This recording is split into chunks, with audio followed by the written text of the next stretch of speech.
ఈ 25 నామాలు ఎక్కడ చెప్తున్నాడో అక్కడ సహస్రం చెప్పినంత శక్తి మీకు కలుగుతుంది.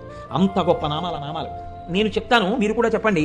సింహాసనేషి, లలిత, మహారాజ్ఞి, వరాంకుశ, చాపిని, త్రిపురా చైవ, మహాత్రిపుర సుందరి, సుందరీ చక్రనాథ చ, సామ్రాజ్ఞి, చక్రిణీ తథా చక్రేశ్వరి, మహాదేవి, కామేశి, పరమేశ్వరి, కామరాజ ప్రియా, కామకోటిక, చక్రవర్తిని, మహావిద్య, శివానంగవల్లభ, సర్వపాటల, కుళనాథ, ఆమ్నాయనాథ, సర్వాంనాయ నివాసిని, శృంగారనాయికా చేతి,